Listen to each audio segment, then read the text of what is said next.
Got holes? Today we'll show you how to fix the hole in your drywall. Join us. If you like the videos, please subscribe to the channel, turn on your notifications, and like and share the video. All right, please join us today. I'm going to show you with my 40 years of drywall experience. I drywalled houses in the 90s into the early 2000s, and then I gave it up because it's hard on the neck. But anyways, here we go. Join us today for Drywall Repair 101.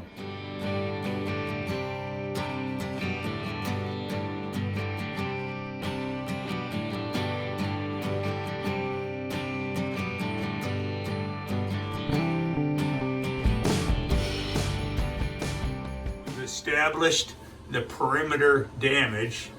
Okay, you can see I like to go a little bit beyond what's damaged, and so what I've done is I've already taken liberty to pre-cut this. It was 22 inches by 12, I believe it was, and we put it on top of the square, and then we traced it. So you'll put this up there, and then you'll trace the outline, center it on your damaged area, and then trace that, and then next we'll cut it out. I know, apologize for the noise, but this is how we're gonna do it.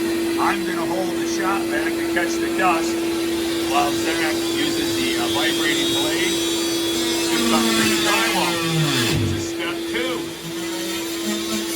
Shot back works excellent for keeping the dust down, but requires a second person, of course. Unless you have arms like an octopus. Here's the quiet version. Now we've got her cut. Now, got to cut her on a perimeter. We'll remove the drywall. We'll remove the plug. And we'll take it. Show them the backer that we slipped up in there. We took a piece of plywood, 3/4 inch plywood, and we're slipping that up in there for a nailer. We call it a nailer, even though we're a screwer. It's not, it wouldn't be right to call it a screwer. It's a nailer. So we're slipping that back in there so that you can catch meat on all 3 sides. All right, now go ahead and you can hold it with one hand, screw, place a screw with the other so it doesn't move. It's the turbo drill. See, so we'll screw that off. And then one mistake that people make is they don't, there's the screws. There's the screws. One thing they make, a common mistake, is they don't get enough screws in the old surface. So once you screw that off, and it's probably better, you're better to probably have your drill settled on the low side than the high side, because the high side is going to want to suck the screw too deep. But yeah, go ahead and nail it, and I'll put a screw on this, no, in the joist. Come over here, so we'll show them. Yeah, there. Put screws there, because that's one of the biggest mistakes I see people make, is they don't screw off the old surface, and it'll be loose. I've gone back and done repairs, and found that they didn't screw off the old surface. See how it's drawing that up? Yeah, for sure. And that making that blister right there? Yeah. Well, we'll cut out and fix that blister too. What you're gonna have to do is put a screw on each side of that blister, and then we'll cut that blister out. Okay, we're gonna cut open the blister, cut around the edge of the circle of it. The whole circle, the circle shape, cut it out, because it's gonna have to be, whenever that paper like that's blistered, you can see the paper's blistered, it's got to be cut out. I think somebody's done, they got way too many screws in there. It's kind of a mess. So we'll tighten that up. The blister turned out to be a bigger can of worms than we thought. We found a drywall screw under there. That's all rusty. What is that, like hair? I don't know. What is that? Anyways, we got to fix that. Somebody evidently will fill that in with them. We got some Easy Sand 5. We'll fill that in and fiberglass tape it.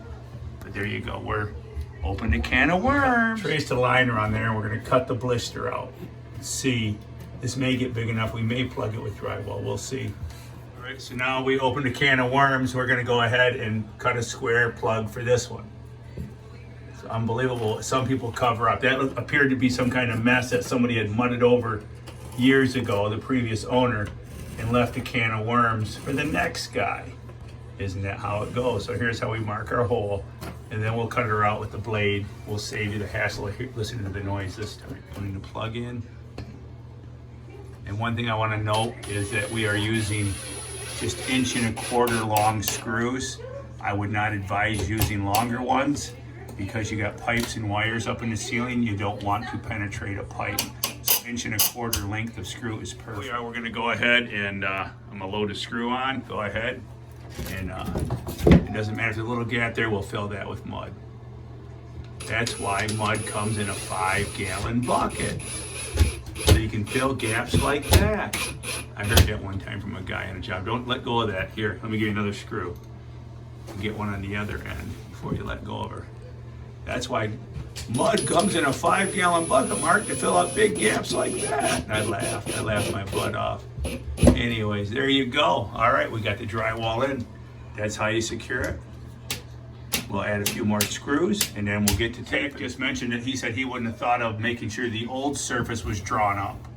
And so yeah, that's a big thing I see a lot of new people do is they don't get screws in the old surface. That painted surface has got to be screwed down.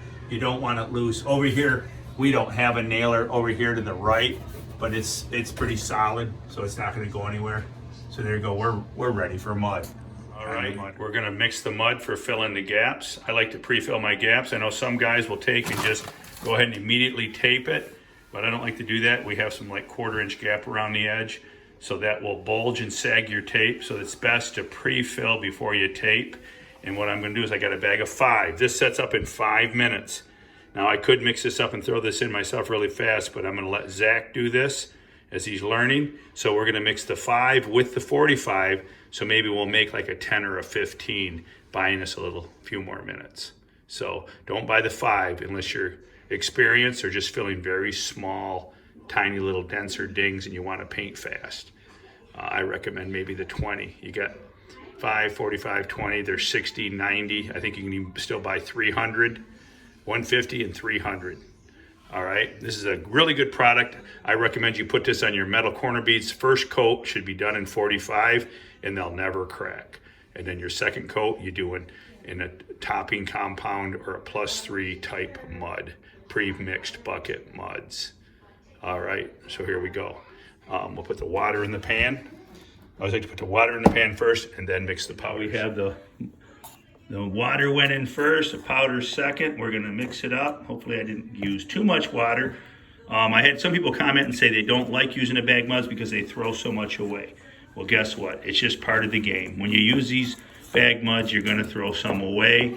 You can't mix up the perfect amount every time. I wouldn't even try to. It's crazy.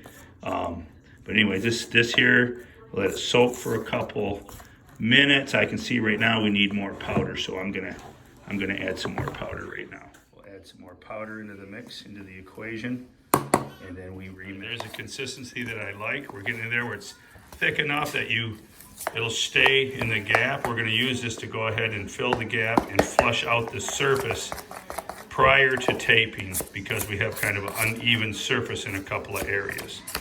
Here we go. What's that, Jack? You're wearing my hat. Hey, check out the hat. I got Jack's hat. I found it today in the toy room at my house. And so I thought, I'm going to wear it over to Jack's and see if he notices. It didn't take him long. Zach went ahead and took the liberty. He jumped up there, and there he goes. He's going to fill the gap. Now, he's not an experienced mudder. We're going to talk him through this. It may be like landing a 747, but I think we can do it. So that's not a bad way to go right there. You're making sure you get the mud in there. The best thing is try not to wear it all. But go ahead and do that one seam. Go ahead and float down. Do the one line. Just do the one line and then run that down. You're probably going to have to add a little bit more mud. Yep. And then go down to the very beginning of it and add some more down there. It's really shallow down here. If you notice, it's really shallow. So we're going to pre-fill. Because if not, your tape's going to all buckle. It's going to get funky. And you don't want to do the funky monkey with the tape. So we'll take a second here. I'll let Zach show you, and then I'm going to jump up and I'll show you really quickly how to do that. All right? All right, pretty good. You're doing great for a rookie. You got it. Yeah, you got it. You're doing good. You can always put on more mud, and then you just pull it off. You get back here with a bunch of it, and then you already had a lot of the filler in there for me. So there we go. You want to start out like that. I sold my stilts about 12 years ago because they hurt my back, and I'm really not supposed to do overhead work. Hopefully my doctor's not watching this video. We'll clean that up, and then we'll go ahead and fill this in. This is pretty rough right here too. So we're just gonna pack it full of mud and go back and forth, back and forth. This is just basically a filler. We had kind of a rough area. And we're gonna come back with the tape. On the next step, we'll tape. Watch your brother. All right, so take it just like that. Try not to wear it, like I said. Ooh, there you go, baby. That's the way you do it. But the whole nice thing too is if you really want, make sure don't crack again, pack it in there a couple of times. You want to go over it 2 or 3 times because you're pushing that mud up in there each time and it's rolling up in there and getting a three-point bonding. It's like with caulk. When you tool caulk, you're creating a 3-point contact, and you're kind of doing the same thing here. You want get it in there. All right, then I went ahead and messed up that way, so we'll come back again. We'll come back again. And this, we probably made about, I'm gonna guess we made about a 10 or 15 on the mud. So, time we clean up the tools, we might be able to come back and again and tape it. But I'm gonna link this back to another video where I talk about tape, then you bed coat and you skim coat in sand. So for now, that's how to get your repair closed up so the spiders stay in the attic. All right, there you go. There you have it. All right, thanks for joining us today. Anyways, okay, this is how much mud is left. This is gonna get thrown away. Don't sweat it. We got her nice and smooth, but you're gonna throw some mud away. That's the way it works, unless you're really good at measuring and figuring. So, all right, there you go, man. How to get a drywall repair patched and filled, and we'll link this to some other videos showing you how to tape and finish.